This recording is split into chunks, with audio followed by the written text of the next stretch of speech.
सुप्रभात छात्रम छात्राओं छात्रों, हम आपका भारतीय शिक्षा सेवा सदन में स्वागत करते हैं और आपके YouTube चैनल भारतीय शिक्षा सेवा सदन में आपका हार्दिक स्वागत, वंदन व अभिनंदन करते हैं। आप लोग कैसे हैं? आशा करते हैं आप लोग कुशल पूर्वक होंगे। आप सब लोग माता पिता, भाई बहन, घर परिवार आनंद पूर्वक रह रहे होंगे।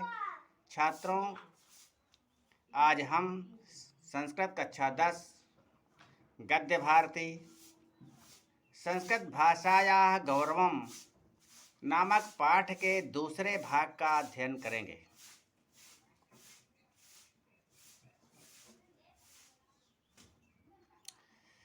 अब देखिए, इसमें संस्कृत भाषा का प्रयोग, संस्कृत भाषा की व्याकरण किस प्रकार होती है, कितना सरल होती है, कितना ग्राह्य है, कितना हृदयग्राही है और कितना ये हृदय स्पर्शी है। इसका वाक्यों के निर्माण शैली, शब्द निर्माण भंडार इसका कितना सरल है, किस तरह किया इसके शब्दों का निर्माण होता है, इन बातों पर चर्चा की गई है। अन्यासु भाषासु वाक्य प्रयोजने प्रथमं कर्तुः प्रयोगः पुनः अन्येषां कारकाणां विन्यासः पश्चात क्रियाया उक्ति। कहता है कि अन्य भाषाओं में वाक्य बनाते समय सबसे पहले कर्ता का प्रयोग, उसके बाद अन्य कारकों का विन्यास और अंत में क्रिया के प्रयोग करने का नियम है। कस्यांचित भाषायां क्रियाया विशेषणानां कारकाणांच पश्चात प्रयोगः। कुछ भाषाओं में क्रिया का प्रयोग कारकों और विशेषणों के बाद में होता है, किंतु संस्कृत व्याकरणे नास्ति एतादृशा केऽपि नियमः। किंतु संस्कृत व्याकरण में ऐसा कोई नियम नहीं है। यथा आसीत् पुरा दशरथो नाम राजा, जैसे प्राचीन काल में दशरथ नाम के राजा थे। असेव वाक्यस्य विन्यासा एवमपि भवति। इस वाक्य का विन्यास इस प्रकार भी होता है। पुरा अयोध्यायां दशरथो नाम राजा आसीत्। प्राचीन काल में अयोध्या में दशरथ नाम के राजा थे। अयोध्यायां दशरथो नाम राजा पुरा आसीत्। अयोध्या में दशरथ नाम के राजा प्राचीन काल में थे। इस प्रकार भी इसका विन्यास हो सकता है। कस्यापि पदस्य कुत्रापि स्थानं भवेत् न कापि क्षतिः। किसी पद के किसी स्थान में होने पर कोई भी हानि नहीं है। संधीनां विधानेन वाक्यस्य विन्यासे सौकर्यं जायते। संधियों के विधान से वाक्य के विन्यास में सरलता हो जाती है। विभिन्नार्थ द्योतनाय 10 लकारा वर्णिता। विभिन्न अर्थों के द्योतन के लिए 10 प्रकार के लकार वर्णित हैं। लकाराणां प्रयोग ज्ञानेन इत्थम ज्ञायते इयम घटना कियत काल की किं काल की यथा हरिश्चंद्रो राजा बभूव। इससे ये ज्ञात होता है कि ये घटना किस समय की और किस काल, कितने समय की और किस काल की है। जैसे हरिश्चंद्र नाम के राजा थे। रामो लक्ष्मणेन सीतया च सह वनम जगाम। राम, लक्ष्मण और सीता के साथ वन को गए। अत्र लिट प्रयोगेण ज्ञायते इयम घटना पुरा काल की सहस्र वर्षाधिका लक्षात्मिका वा स्यात्। यहाँ पर लिट के प्रयोग से यह ज्ञात होता है कि यह घटना प्राचीन काल की हजारों वर्ष या लाखों वर्ष पहले की है। गन्तास्मि वाराणसी कथने नयो ज्ञायते स्वगंतास्मि।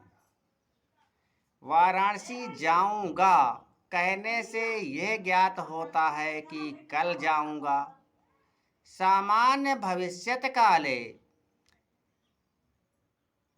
लट प्रयोगो भवसि, लिट प्रयोगो भवति। सामान्य भविष्य काल में लिट लकार का प्रयोग होता है।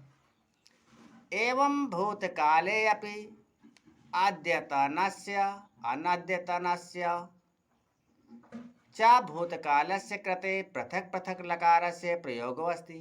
इसी प्रकार भूतकाल में भी अद्यतन और अनद्यतन नाम के भूतकाल के लिए अलग अलग लकारों का प्रयोग, लकारों के प्रयोग का विधान है। संस्कृते अर्थान गुणाश्च क्रोडीकृत्य शब्दानां निष्पत्ति। शब्द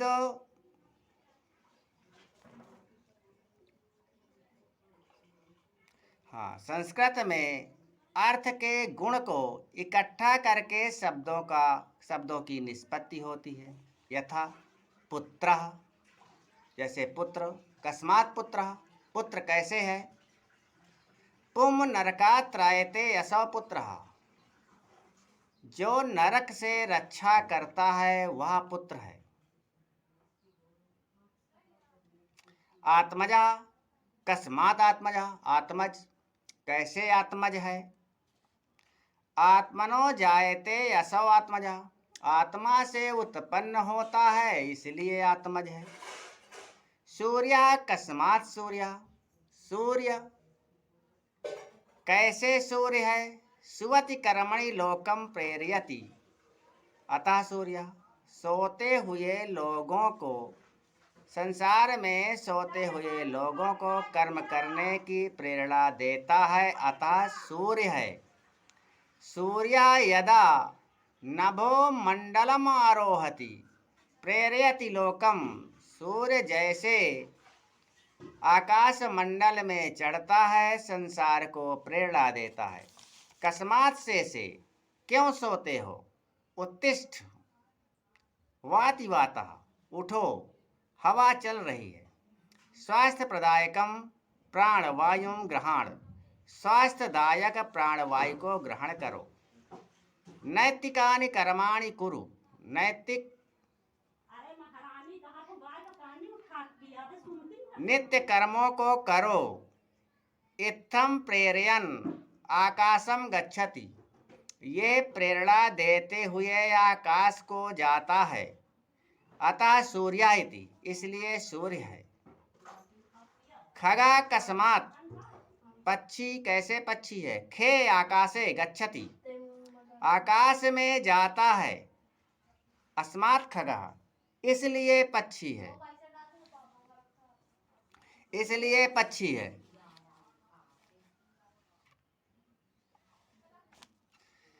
एवं अर्थ ज्ञानाय व्यवस्थान्यासु भाषासु नास्ति, ऐसे अर्थ ज्ञान की व्यवस्था अन्य भाषाओं में नहीं है। अव्युत्पन्ना शब्दाः तेषामपि निरुक्ति अर्थानुसंधानिकी भवत्येव इति नैरुक्ताः। कहते हैं जिससे शब्दों की उत्पत्ति होती है वो निरुक्त हैं, और जिससे अर्थ का संधान होता है, अर्थ सिद्ध होता है, वे निरुक्त हैं। सर्वनाम च धातुज माह इति शाकटायनः, सर्वनाम और धातुओं के ज्ञान के लिए शाकटायन सूत्र उणादि सूत्रेषु ऐसे प्रक्रिया वर्तते। उणादि सूत्रों में इसकी प्रक्रिया है। इयं वाणी गुणतो अनणीयसी अर्थतो गरीयसी, ये भाषा गुणों में महान है, अर्थ में महान है।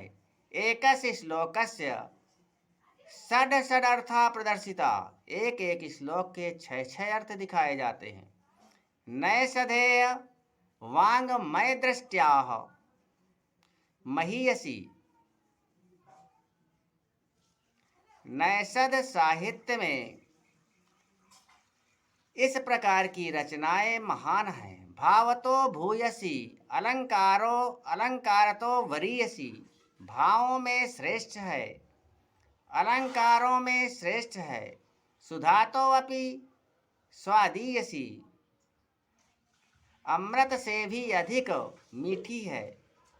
सुधा सनानामपि प्रेयसी। देवताओं की भी प्रिय है। अतएव जातक लेखकाः बौद्धाः सर्वात्मना पालिं प्रयोक्तुं कृतप्रतिज्ञापि संस्कृतेऽपि स्वीयान् ग्रन्थान् विरिरचन्। अतएव जातक लेखकों ने बौद्ध धर्म में सब जगह पाली का प्रयोग करने के लिए कृत संकल्प होने पर भी संस्कृत में ही अपने ग्रंथों को रचते हैं। एवं जैनाः कवयः दार्शनिकाः अपि संस्कृत भाषामपि स्वीकृतवन्तः। ऐसे ही जैन कवियों ने भी और दार्शनिकों ने भी संस्कृत भाषा को भी स्वीकार किया है। यद्यपि ते विचारेषु विपक्षधरा एवासन। यद्यपि वे विचारों में इसके विपक्षधर थे, विपक्षी थे, संस्कृत का विरोध करते थे, लेकिन फिर भी उन्होंने संस्कृत का प्रयोग किया है।